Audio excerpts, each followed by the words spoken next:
Karibu tena mtazamaji, tuendelee na taarifa zaidi. Familia zaidi ya 600 katika mtaa wa mabanda wa Mukuru katika eneo bunge la Embakasi ya Kusini hapa kaunti ya Nairobi wanakumbwa na njaa na kulazimika kulala kwenye kibaridi baada ya nyumba zao kubomolewa hivi majuzi. Familia hizo zimesema wakati huu hasa wa mvua wengi wananyeshewa na hii inaweza kuwaletea magonjwa na shida nyingine. Wakizungumza na KTN News mapema hii leo, wameiomba serikali wajengee makazi ya muda ambako wakisubiri mpango wa serikali wa kuwajengea nyumba za kudumu. Isitoshe, wamelaumu viongozi wa kaunti ya Nairobi kwa kuwatelekeza hasa wakati huu wa shida. Sisi wenye tulibaki bila hema, mvua inatunyeshea. Mimi mwenyewe niko na shida ya kifua, hata ukisikia vile naongea. Watoto wangu wenyewe wamegonjeka, tunanyeshewa usiku na mchana. Ni kama sisi sio wana Kenya, sisi sio wananchi, ni kama sisi huwa tupigi kura. Sasa tumetupwa, tunaonekana ni kama kitu bure, lakini wakati wa kura ndio watakuja wakisema wako na maono kubwa kubwa. Hizo walete saa hii hizo maono zao, kama ni kutujengea watujengee. Mimi nataka kutuma tu ujumbe kwa Mbadi alikuja hapa akatuelezea turudishe manyumba zetu. Wakati alikuja kuturudisha manyumba zetu, muda sio kidogo akachange mind akasema tuandike nini? Tujaze majina. Tumejaza majina na hatujui Mbadi mwenyewe mahali penye alienda alinyamazia wapi. Na sisi tulikuwa tunaomba hivi, aambie ma landlords warudishe nyumba mahali penye ilikuwa na wakuja na surveyor wapime mahali nyumba ilikuwa, barabara yao ya katikati wawache, sisi tujenge manyumba zetu hapa. Serikali inasisitiza ya kwamba we want 100% transition. And yetu ukiangalia watoto wadogo kipita kwa hii njia kuanzia asubuhi mpaka jioni wako ndani haya mahema. Wanacheza kuanzia jioni ama asubuhi mpaka jioni. Mtoto anapoenda shule akirudi jioni, ile nafasi ya kufanya ile kazi ya ziada ambayo amepewa na mwalimu wake hafanyi. Kwa sababu gani? Hapa hakuna mwangaza, hana ule muda, anaumwa na mbu, hana chakula, anayoni, anafanya yani vituko vingi kabisa mpaka anashindwa mzazi anaanzia wapi atamalizia wapi. Shule zilipomolewa hakuna. Hawa watoto wataenda wapi? Na serikali inataka 100% what? Transition. Na viongozi pamoja na wazazi na wanafunzi wa shule ya wavulana ya Kakamega wamelalamikia hatua ya usimamizi wa shule hiyo kuwatenga kwenye mazungumzo ya kuamua kiwango cha fedha zilizopendekezwa kwa kila mwanafunzi ili kugharamia ujenzi wa mabweni yaliyoteketea, huku wakimlaumu waziri wa elimu Profesa George Magoha kwa kufumbia macho visa vya kuchomeka kwa shule nchini. Mzozo ulizuka baada ya kuteketea kwa bweni la shule hiyo na wazazi kutakiwa kulipa jumla ya shilingi milioni 21.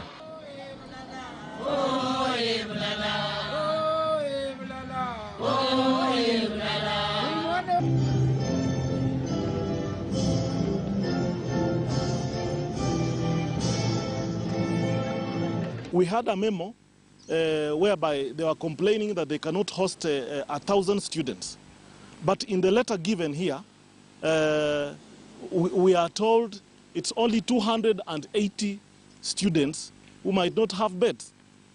Being reactive means when Kakamega High bans, you show up. You issue a statement. Then you go and disappear. Then you wait for Lubinu boys to ban, then you show up. Then OCS comes, arrests 1 or 2, 3, then that's the end. I want the Ministry of Education to be active. Begin to study the root causes of what is happening in our schools so that we can bring to an end. Tuna shida ya wanafunzi ama ya walimu, tunaomba mtuelekeze kwa sababu wasasi mnatuwekea karama zingine zenye hatuwezi. Kikubwa tu anaambia tu wasasi mchange pesa fulani mlete shuleni. Hatujui kwamba serikali inachunguza hii maneno imetokea wapi, tiposa wasasi ndio tuingilie. So sisi tunaona ni kama ni njia moja hapo vile mianya ya kupata pesa ilishindikana.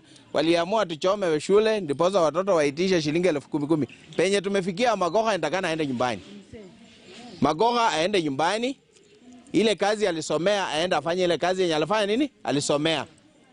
Wahusika na ile sekta ya elimu ni sekta muhimu sana yenye itakani serikali iangalie kwa kando. Na bila shaka hoja za wananchi hizo Kwingineko, wazazi, walimu na washikadau wote wamehimizwa kuunga mkono juhudi za kutafuta suluhu kuhusiana na mikasa ya moto ambayo inaendelea kushuhudiwa shuleni. Katibu katika Wizara ya Masuala ya Kijamii Nelson Marwa amesema kunyosheana vidole vya lawama hakutasaidia hata kidogo. Marwa alizungumza kwenye kanisa la Sabato la Ranena wakati wa hafla ya kuchangisha fedha za kusaidia kujenga madarasa ya kisasa. Identify the problem, find out who are the responsible persons who can handle the problem, like the school fires.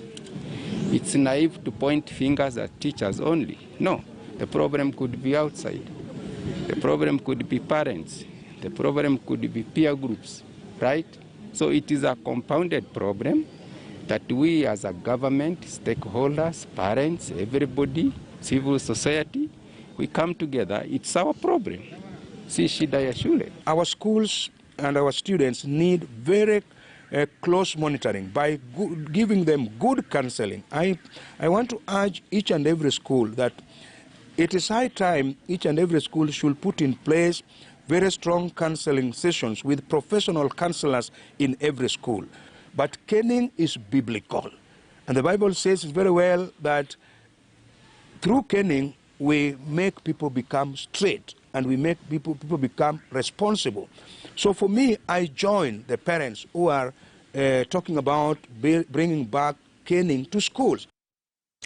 Kwingineko, mwanamke mmoja mwenye umri wa miaka 23 amejifungua pacha ambao wameshikamana ama walioshikamana kutoka kifuani hadi tumboni katika hospitali ya Lenmek huko Kisii. Hata hivyo, taarifa zipo kwamba Lilian Mura ambaye alijifungua kwa njia ya upasuaji asubuhi ya Jumanne anasafirishwa hadi katika hospitali ya kitaifa ya Kenyatta hapa Nairobi kwa matibabu zaidi. Mumewe Vincent Magati anasema wamepigwa na butwaa ikizingatiwa kuwa wamekuwa wakihudhuria kliniki ipasavyo na kila kitu kimekuwa shwari hadi wakati mkewe alipojifungua.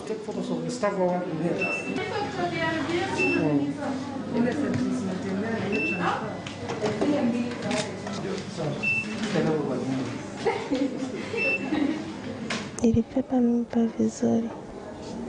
Sikujua kama ni mapacha. Kufika hosi ndio nikajua ni mapacha. Pati hayo mapacha hakuna shida kidogo. Naomba usaidizi. Alifanywa scanning, akaambiwa nimepepa mapacha. Alifanywa hiyo scanning, wakamaliza, akapelekwa theater. Aliweza kufanywa operation, alijifungua vizuri. Watoto wawili wasichana. Lakini hao watoto wako na complication kidogo, wameshikana. They need to be separated. So mimi naomba Wakenya wenye wananiangalia wananiona kama wako na uwezo wa kunisaidia watanisaidia. Juu sina kitu kabisa. Sasa hiyo ndio kilio changu tu. This afternoon we were privileged to receive conjoined twins from Lenmek who were delivered through CS. The children are normal babies. They were born with a birth weight of 4.6 kgs and the scores were good. And then we were called by Lenmek and we informed of the birth. We allowed the children to be brought to our facility. We have them in our baby unit and the children are doing well as of now. We have also arranged to transport and refer the children to Kenyatta National Hospital where they'll be seen by the pediatricians who are surgeons there to see whether the children will receive surgery services. Na hebu tuangazie tena masuala ya afya ambako kaunti ya Kilifi ni mojawapo ya kaunti 15 hapa nchini Kenya ambazo idadi kubwa ya wakazi huenda haja katika maeneo yaliyo wazi. Takwimu kulingana na kaunti hiyo zinaonyesha kuwa familia 17 kati ya 11 hazina vyoo. Mwanahabari Gloria Milimu alizuru kaunti hiyo na kutuandalia taarifa ifuatayo kuhusu jinsi injili ya ujenzi wa vyoo inaendelea kusambazwa hadi visiwani. Hapa ni kisiwani Kirepwe katika kaunti ya Kilifi. Kirepwe ni nyumbani kwa wakazi wapatao 273. Kama binadamu wengine, wao hula na kwenda haja, ila miondoko ya haja ya baadhi yao si ya kawaida. Nikiwa na haja, mimi huchukua jembe na nikalenga mahali kuna kijimsitu na naenda kuchimba, halafu najisaidia, halafu baadaye nafinika na kanyaga, halafu naondoka. Tabia kama hizi zimewafanya wakazi wa eneo hili kuwa katika hatari ya milipuko ya magonjwa, ila hawajui. Si Karisa pekee. Asilimia kubwa ya wakazi hapa wanaenda haja katika maeneo yaliyo wazi, vyoo vikiwa 15 pekee. Mmoja baada ya mwingine, wenyeji wanafululiza hadi eneo hili ambapo mkutano umeandaliwa baina yao na maafisa wa afya ya umma. Kwa kawaida mikutano yao hujumuisha mazungumzo pekee. Lakini huu wa siku ya leo ni wa kipekee, kwani unajumuisha mazoezi kadha wa kadha. Zoezi la kwanza likiwa wazee kuchora ramani ya eneo la Kirepwe mchangani. Shughuli nzima ikiwa hatua ya kwanza ya zoezi linalojulikana kama triggering process kwa kimombo. The triggering process is a process whereby we bring together the community and we try to enlighten them in through different processes that they are eating their own feces. Okay? So in this process, when they realize that they are eating their own feces, then now they become aware of the effects or the health effects, and then they take the initiative of constructing toilets and start using them. Baadhi ya mambo yaliyo katika zoezi hili ni pamoja na kuwatia aibu wakazi wasio na vyoo. Na ni wengi hapa Kirepwe wanaonyeshwa hatari iliyopo kila wanapotumia maeneo wazi au vichaka kwenda haja. Ili kusisitiza hili, kila mkazi asiye na choo hulazimika kuwaonyesha wataalamu wa afya wanakoenda haja. Baadaye sehemu ya kinyesi huzolewa. Pale barazani, uchafu huo hutiwa majini na kukorogwa, kisha kusambazwa kwa wakazi ili wanywe. Nataka mtu akunywe maji. Bila shaka, hili huwapa kichefuchefu wengi wao. Hakuna anayeweza kula uchafu kama huu. Je, unafahamu kwamba kwa kawaida mtu huenda haja kati ya mara 4 na 10 kwa siku? Basi tafakari haya. Endapo mtu huyu anatoka eneo ambalo halina choo, basi hali ya afya katika eneo hilo huwa vipi? The human feces that we defecate in the bush contaminates our water sources. It also contaminates the food that we eat in the house, that we keep it open, the flies come in. Aidha, baada ya kufunguka macho na kutafakari hatari inayowakodolea macho kama vile ugonjwa wa kipindupindu, kuhara, miongoni mwa magonjwa mengine, kibarua sasa huwa kuteua kamati miongoni mwao itakayoongoza wanakijiji katika ujenzi wa vyoo. These are people who are just found within this village. People who are born here, they are part of this community and they lead the process, but there is no external support that is coming. Kiini cha kutojenga choo kwa wengi hapa ni mila na desturi. Ni mwiko kwa wanajamii kutumia sehemu moja au hata choo kwenda haja. Gharama pia inachangia. Umuhimu uko twajua, lakini gharama za kubeba mawe kutoka mainland, kokoto, simiti na kuleta mpaka hapa na kuanza msingi wa choo na kujenga. Hapo kuna challenge. Huku wakazi wa Kirepwe wakikaza kamba kukabiliana na ukosefu wa choo, wenzao kutoka kisiwa cha Kadaina wanasherekea. Wao wamefanikiwa kuongeza idadi ya vyoo katika muda wa miezi 7.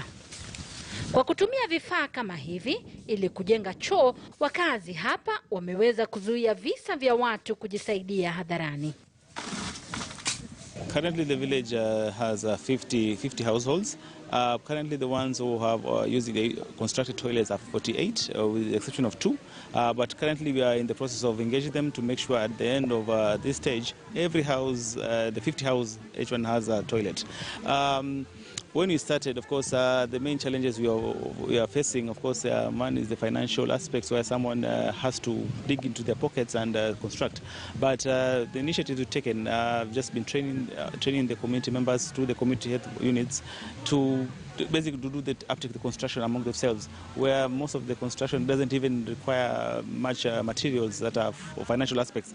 Kaunti ya Kilifi imetajwa kuwa mojawapo ya kaunti 15 nchini ambapo watu wanaenda haja katika maeneo wazi. The average latrine coverage is 83%.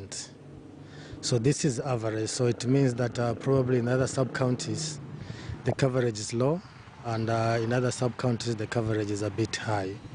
For example, in Magarini, the coverage is only 54%, while in Rabai, the coverage is about 87%. Hata hivyo, serikali ya kaunti hiyo inasema kwamba imeweka mikakati kama vile kushirikiana na wahisani pamoja na kuongeza fedha katika sekta hiyo, ili kuhakikisha kuwa kila jamii imejenga choo ifikapo mwaka 2024. Gloria Milimu, KTN News.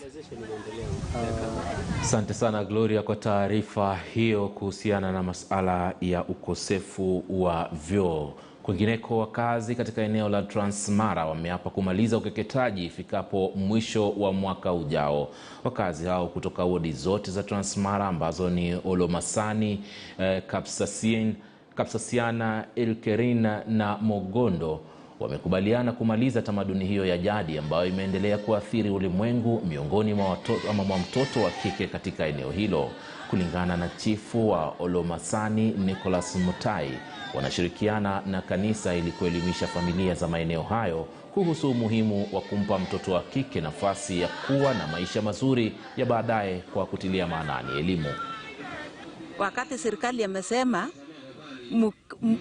mkatasia wasichana kutahiri, hata sisi unakubali hiyo maneno, alafu Kenya yetu iende mbele. Mimi naimiza wasichana pia wenyewe wakiwa kwa shule kama vile walituimbia leo vizuri, wasikubali kukeketwa na waendelee kusoma kabisa ili baadaye watoke matunda mzuri katika kijiji yetu hii, hata hasa Kapkoros mahali tunasimama saa hii. Hataki kutahirisha, nataka kuenda mbele. Nataka enda mbele kusoma nini, naenda mbele. Hapana kutahirisha. Hataki. Kama vijana ambao wameenda shule na tumeona vile dunia inasonga, tunapinga. Kwa maana tunajua ya kwamba ule mwanamke hajatahiriwa na ule mwenye ametahiriwa wote ni sawa. We are trying to collaborate with other partners also to ensure that dignity is another area we are focusing on, so that we can see the issues of female and genital mutilation, protection, and all issues of protection, and PGI, that is protection, gender and inclusion. We are trying to ensure that our ladies, our girls, are not practicing the unhealthy issues of female genital mutilation. Tunashukuru maafisa wetu wa elimu kwa sababu moja kwa moja wamekuwa katika mstari wa mbele kuhamasisha na kuona kwamba katika kila jamii tunapatia nafasi wasichana wetu kusoma na kuona kwamba mambo hayo kama ukeketaji, mambo ya kuolewa mapema na mambo ya kupata mimba ni mambo ambayo imepitwa na wakati.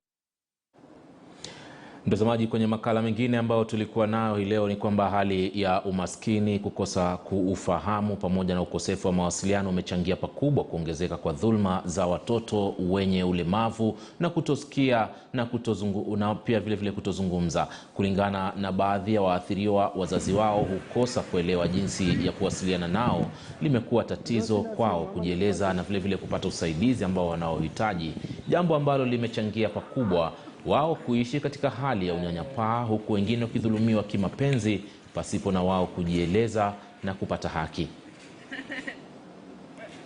Some parents wanaona huyu ni deaf, so most of them ama some of them wako kule nyumbani wamehaidiwa, they are hidden, hawataki hao deaf waende shuleni. And then ya pili amesema most deaf wengine saa zile wako na shida kidogo, anahepa, anakimbia shule, hakai shuleni. Vile wasichana unawasikia wanasema wazazi wao hawajui sign language. Na kama hawa wazazi wa kutoka Chonyo walikuwa kweli hata kuandika kwenye kusoma na kuandika hawajui. Hasa hata akisema amemwandikia atajuaje, ilikuwa ni changamoto. Some students who have heavy flows. Like now I have one mwenye ana heavy flow, and because of their disability, most of them they are sick. They are half sick. Mtu akiwa ni disabled, that is deaf, akona some other problems. Some have multiple disabilities. So you find hiyo kutumia pads, they use in big numbers. Like I had four sacks of 48 pieces, and so far now zimeisha within a month. Kwa hivyo sasa naomba akiniletewe. Another thing, boy child. Mumesahau the boy child. How have you forgotten the boy child? This is a mixed school. They are in adolescent. Most of them, some of them are of our ages. Some we are age mates. So you understand, they also have the relationship issue, meskia shyness, which is also part and parcel of their growth. Basi mtazamaji, kufikia hapa hatuna la ziada. Asante sana kwa kutazama taarifa za Mbiu ya KTN alasiri hii. Tukutane tena mwendo wa saa 12 panapo majaliwa yake Muumba. Mimi naitwa Alimanzu wa Taifa. Kifuatacho kwenye muda usiokuwa mrefu ni kipindi cha Zilizala Viwanjani. Endelea kuwa nasi.